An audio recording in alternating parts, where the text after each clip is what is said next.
যে তোমাদের second merit list কিন্তু বেরোতে পারে। ব্যাড নিউজ আছে, ধরো তোমাদের ফার্স্ট প্রেফারেন্সে জয়পুরিয়া কলেজ আছে, ধরো তোমরা কাশেশ্বরীতে 4000 টাকা দিয়ে তোমরা ঢুকে গেছো কলেজে, কতগুলো লিস্ট বেরোবে না, তো এবার দুটো ফেজে অ্যাডমিশন হবে। Hello guys, welcome back to my channel. I am Ruplekha and you are watching Ruplekha vlogs. তো কিছু ইম্পর্টেন্ট আপডেটস এর ব্যাপারে তোমাদেরকে আগে থেকে আপডেটেড করে দিতেই আমি ভিডিওটা ভাবলাম যে বানিয়েই নি। তো প্রথমেই আমি বলে দিচ্ছি, এগুলোর কিন্তু এখনো অফিসিয়াল কোনো নোটিশ বেরোয়নি, বাট আগে থেকে আমি নিউজ কিছু পেয়েছি আর কিছু আপডেটস আমার কাছে আছে যেগুলো আমার লাগলো যে তোমাদেরকে জানিয়ে দেওয়া দরকার। এরকম ফর্ম ফিল আপ হওয়ার কিছুদিন আগেই কিন্তু আমি তোমাদেরকে জানিয়ে দিয়েছিলাম নোটিশ বেরোবার আগেই যে 24 জুনে কিন্তু তোমাদের ফর্ম ফিল আপ স্টার্ট হতে পারে, আর 12 তারিখ থেকে কিন্তু মেরিট লিস্ট বেরোবে। After market analysis and assumption তোমাদের কিন্তু এবার দুটো ফেজে অ্যাডমিশন হবে। ফার্স্ট ফেজে কিন্তু 4খানা লিস্ট বেরোবে, তারপরের ফেজে কিন্তু আরো 4টে লিস্ট বেরোবে। এই বছর কিন্তু অতগুলো লিস্ট বেরোবে না, খালি 8খানা লিস্ট বেরোবে। লাইক অনেক কম লিস্ট বেরোবে। আগের বার যেরকম হয়েছিল কি কলেজের পোর্টাল থেকে কিন্তু অ্যাডমিশন স্টার্ট হয়েছিল, বাট এবার কিন্তু WB পোর্টালের আন্ডারে, ওই জন্য কিন্তু অনেক রুলস চেঞ্জ এসছে, আর কলেজের হাতে কিন্তু সেরকম পাওয়ার নেই যেরকম আগের বছর কিন্তু ছিল। আর আরেকটা ইম্পর্টেন্ট কথা যেটা তোমরা মনে রাখবে, যে তোমাদের সেকেন্ড মেরিট লিস্ট কিন্তু বেরোতে পারে 23 থেকে 25 তারিখের মধ্যে, লাইক অ্যাপ্রক্স কিন্তু ওরকম তারিখেই বেরোবে। আরেকটা কথা আমি তোমাদেরকে বলে দিই, যে এবার কিন্তু তোমাদের অ্যাডমিশন ক্যান্সেল, মানে একটা কলেজ থেকে আরেকটা কলেজে ট্রান্সফার হতে গেলে অত খাটনি করতেই হবে না। ধরো তোমরা কাশেশ্বরীতে 4000 টাকা দিয়ে তোমরা ঢুকে গেছো কলেজে, অ্যাডমিশন নিয়ে নিয়েছো, এবার জয়পুরিয়াতে তোমাদের অটো আপগ্রেডেশন হয়েছে, দেখাচ্ছে যে অ্যালটেড টু আপগ্রেডেড কলেজ বা এরকম কিছু আসছে তোমাদের যেটা পোর্টালে, তোমরা তো দেখছোই। তো সেরকম কিছু যখন আসবে তখন কিন্তু এক্সট্রা করে তোমাদের কোনো টাকা পেমেন্ট করতে হবে না।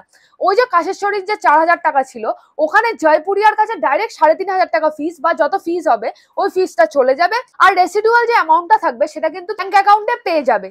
বা যদি আপগ্রেডেড কলেজের ফিসটা একটু বেশি হয় তাহলে কিন্তু তোমাদের রেসিডুয়াল অ্যামাউন্টটাই খালি পে করতে হবে, এক্সট্রা করে কিন্তু ওখানে এক্সট্রা টাকা এখানে এক্সট্রা টাকা ওরকম কিন্তু করতে হবে না। এবারের প্রসেসটা কিন্তু অনেকটাই ইজি। কিন্তু একটা ব্যাড নিউজ আছে, যারা একটু কম নাম্বার পেয়েছো তাদের কিন্তু এবছর মেরিট লিস্টে একটু চাপ হয়ে যেতে পারে, কারণ নাম নাও আসতে পারে। লাস্ট ইয়ারের মতন সিট খালি হওয়া পর্যন্ত যে লিস্ট বেরোতেই থাকবে যতক্ষণ না সিট পুরোপুরি ভর্তি না হচ্ছে, এই ব্যাপারটা কিন্তু হবে না। লাইক কলেজেরই অনেক সিট কিন্তু ফাঁকা থেকে যাবে, তাও বাচ্চাদের অ্যাডমিশন হবে না, কারণ 8খানা মেরিট লিস্টই ম্যাক্সিমাম বেরোবে। লাইক আমি ম্যাক্সিমামটা বললাম, মিনিমামও এরকম বেরোতে পারে। ওই জন্য যারা 60%-এর কম পেয়েছো বা 65%-এর কম পেয়েছো, আমি তাদেরকে রেকমেন্ড করব, যদি তোমরা গভর্নমেন্ট কলেজে পেয়ে যাও that's well and good, but যদি না পাও তাহলে কিন্তু প্রাইভেট কোনো কলেজে ভর্তি হয়ে নাও, কারণ 1 ইয়ার গ্যাপের থেকে কিন্তু একটু বেশি টাকা দিয়ে পড়াটাই কিন্তু বেটার, কারণ 1 ইয়ার গ্যাপ হয়ে গেলে কিন্তু লস হয়ে যাবে। হ্যাঁ, যদি তুমি সাইডে কিছু পার্সু করছো, অন্য কিছু সাইডে পড়ার ইচ্ছা আছে, আর্টিস্টিক ফিল্ড আছে, ডান্সিং সিঙ্গিং, সেটাকে করতেই পারো, বাট যদি পড়াশোনা চালানোর ইচ্ছা থাকে তাহলে কিন্তু তোমাদেরকে ওইভাবেই এগোতে হবে। অনেকে জিজ্ঞেস করেছো যে অ্যাডমিশন হয়ে গেছে, অ্যালটেড কেন দেখাচ্ছে না? অ্যালটেড কথাটা তখনই দেখাবে যখন তোমার ভেরিফিকেশন ডে কমপ্লিট হবে, আর তখন তোমার ফাইনালাইজ অ্যাডমিশন হয়ে যাবে। এর মানেটা কি? মানে হলো যে এই যে তোমরা ফর্ম ফিল আপ করলে, টাকা পেমেন্ট করলে, সবকিছু হয়ে গেল, এরপরে ডকুমেন্ট ভেরিফিকেশন হবে, যে তোমরা যে ডকুমেন্টগুলো জমা দিয়েছো সেগুলো কি ভ্যালিড কিনা, সেগুলোর হার্ড কপি চেকিং হবে। তোমাদেরকে কলেজে একদিন ডাকা হবে, সেদিন গিয়ে তোমাদের হার্ড কপিগুলো কিন্তু শো করতে হবে। তা সেটাকেই বলে ভেরিফিকেশন ডে। সেটা হওয়ার পরে কিন্তু অ্যালটমেন্ট সাকসেসফুল পুরোটা দেখাবে। আরেকটা কথা আমি তোমাদেরকে বলে দিচ্ছি, ধরো তোমাদের ফার্স্ট প্রেফারেন্সে জয়পুরিয়া কলেজ আছে, আর 8 নম্বর প্রেফারেন্সে আছে কাশেশ্বরী কলেজ। তো তোমার 8 নম্বর প্রেফারেন্সে কাশেশ্বরী কলেজ কিন্তু চলে এসছে, তুমি কাশেশ্বরীতে ভাবছো অ্যাডমিশন নেবে না, তুমি জয়পুরিয়ার জন্য ওয়েট করবে। কিন্তু আমি তোমাদেরকে আগেই বলেছি যে এই ইয়ার কিন্তু 8খানা মেরিট লিস্ট বেরোবে, বা তার থেকে কমও বেরোতে পারে। ওই জন্য কি করবে, কাশেশ্বরীতে যখনই তোমার নাম চলে আসবে তখন কিন্তু অ্যাডমিশন নিয়ে নেবে, রিস্ক কিন্তু নেবে না, ঠিক আছে? জয়পুরিয়াতে এলে কিন্তু ট্রান্সফারের যে ব্যাপারটা ওটা আমি তোমাদেরকে বলে দিলাম কিভাবে হবে, তো ওভাবে কিন্তু ট্রান্সফার হয়ে যেতেই পারো, বাট রিস্ক কিন্তু নিও না। হ্যাঁ, একটু টাকা খরচা হবে, এই ব্যাপারে কিপটেমি করো না, নয়তো কিন্তু তোমারই লস হবে।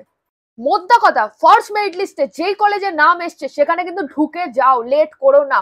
উইদিন 18 তোমাদের কাছে কিন্তু টাইম আছে, সেখানে ঢুকে যাও। তারপরে ওয়েট করো যে তোমাদের কখন তোমাদের প্রেফারেন্সের কলেজগুলো বা আপগ্রেডেড কলেজগুলোতে নাম আসবে, তখন ট্রান্সফার হয়ে যেও, বাট রিস্ক কিন্তু নিও না। তো এই কটাই আপডেটস কিন্তু আমার কাছে এসেছিল, যেগুলো আমি তোমাদের সঙ্গে শেয়ার করার চেষ্টা করেছি। যদি তোমাদের মনে কোনো ডাউট থাকে, অবভিয়াসলি আমি কিন্তু কমিউনিটি পোস্টে গিয়ে তোমরা আস্ক করতেই পারো, নেক্সট কিউএনএ তে কিন্তু আমি সবকটার আনসার দেওয়ার চেষ্টা করবো। অ্যান্ড বাই দ্য ওয়ে, আরেকটা কথা, thanks a lot for 1000 subscriber. At last যে মাইলস্টোনটা আমার ছিল সেটা ক্রস হয়ে গেছে, এই জন্য আমি খুবই খুশি।